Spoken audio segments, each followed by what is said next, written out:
송파 새순교 친구들 안녕. 오늘은 요한복음 11장을 나누려고 합니다. 요한복음 11장은 죽은 나사로를 살리시는 예수님의 이야기가 나와요. 그럼 나사로 그는 누구일까요?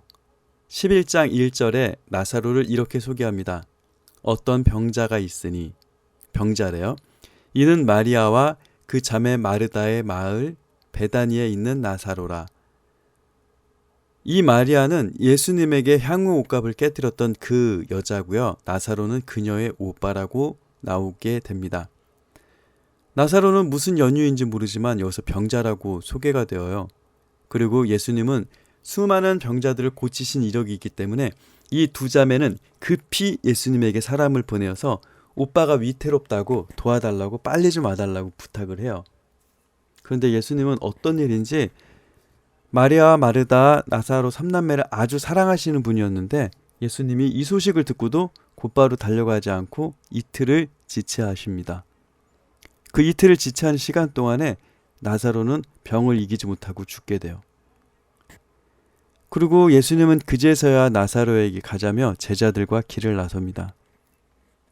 예수님이 마르다 집 앞에 도착할 무렵 마르다는 예수님을 맞이하러 나왔습니다. 마리아는 그대로 집에 있었고요. 어쩌면 정말 사랑받는다고 기다리고 있던 분이 제일 먼저 달려오지 않으셨다라는 그 섭섭함은 이제 엄청난 원망으로 작용하고 있었을지도 몰라요. 한 발 늦은 아무 의미 없는 예수님의 방문. 그래서 마리아는 그렇게 얘기해요. 진작에 예수님이 여기 계셨더라면 우리 오빠는 죽지 않았을 거예요. 우리 친구들 그런 경우 있지 않나요? 정말 이 기도가 절실해서 하나님께 부르짖었던 순간들이 한 번 정도 이상은 있었을 거예요. 결전의 순간이 내일인데, 그리고 한 달 안에 이 일들이 해결이 돼야 되는데 그 시간이 지나가도록 하나님은 아무런 응답을 해주시지 않으셨을 때, 우리 정말 그러면은 그 이후에 하나님 응답이 이루어져도 아무짝에도 쓸모없는 거잖아요. 그리고 우리 하나님을 원망할 수밖에 없잖아요. 나사로를 살려달라는 마리아와 마르다 역시 기도가 이미 유통기한이 끝났어요. 정말 의미 없는 외침이 되었다고 생각하는 것은 너무나도 당연한 일 아닌가요? 그런데 예수님은 말씀하세요. 예수님은 시간의 주인이고 모든 것을 초월하시는 그분의 놀라운 방법은 세상의 기대함으로 얻을 수 있는 그 이상을 항상 준비하고 계셨어요.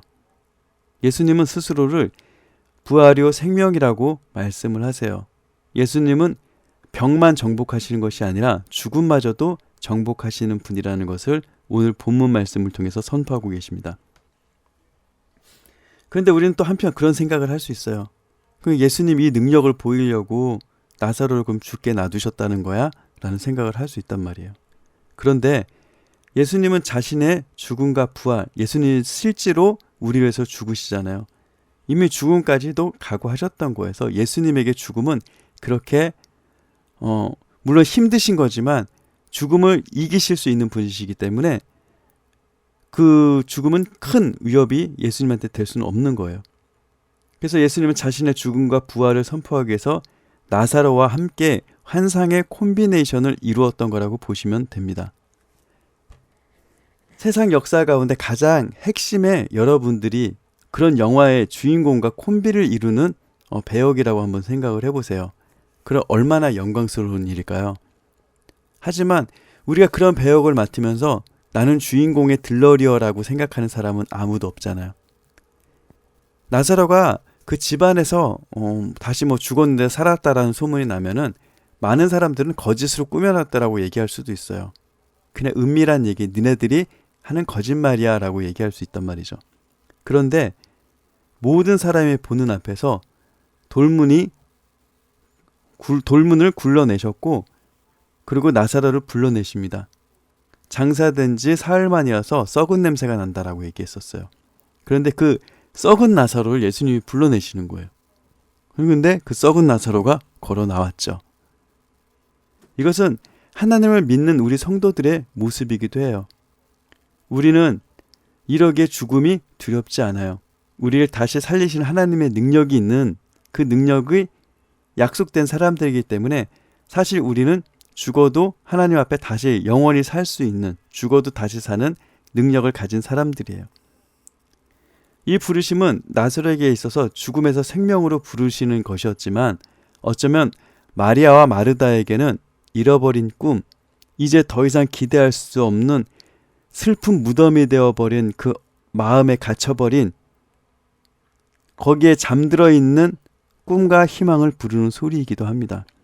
나사로가 무덤에서 걸어 나올 때 절망했던 마리아와 마르다도 생명으로, 희망으로 걸어 나올 수 있는 거죠. 우리 친구들 마음에 무언가 짓눌려서 답답하고 이것저것에 묶여 있어서 정말 무덤과 같은 나의 정신세계, 무덤과 같은 멘탈, 무덤과 같은 마음이 있다면 오늘 본문 말씀을 통해 부르셨던 예수님의 음성을 들으시기 바랍니다. 나사로야 나오라 라고 말씀하셨던 그 부름에 우리 친구들 이름을 넣고 찬이야 나오라, 서희야 나와라, 윤희야 나와라, 주용아 나와라, 지연아 나와라, 현준아 나와라, 시영아 나와라, 예주야 나와라. 그렇게 불러냈던 이름들을 생각하시기 바랍니다. 그런데 우리는 부르심대로 나왔지만 정말 나오자마자 모든 것이 뿅 하고 다 잘 돼 있을 것 같은데 나사로가 나올 때 어떻게 됐냐면 시체를 장사 지낼 때 세마포로 싸거나 붕대로 감아 놓잖아요. 그러니까 나사로가 그 상태로 겨우겨우 예수님 앞에 나온 거죠.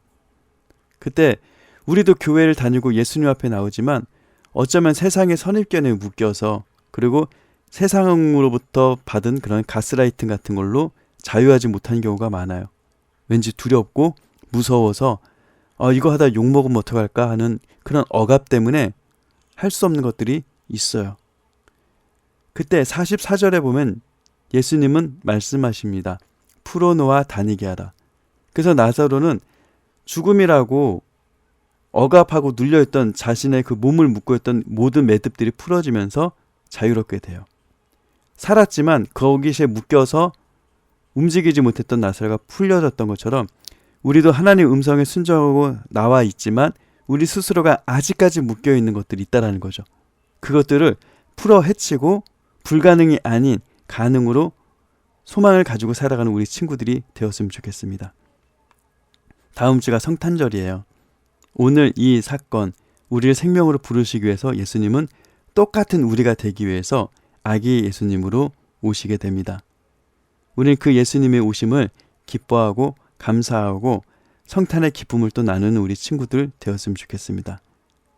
그래서 삶을 살며 꿈을 꾸면서 때론 무덤 같은 갑갑함을 만난다면 예수님의 부르시는 소리에 아멘 응답하고 그 무덤에서 나오는 친구들이 되시기 바랍니다. 마음이 답답할 때 주님의 이름을 부르고 기도하고 오늘도 승리한 우리 친구들 되시기 바랍니다. 안녕, 다음 주에 만나요.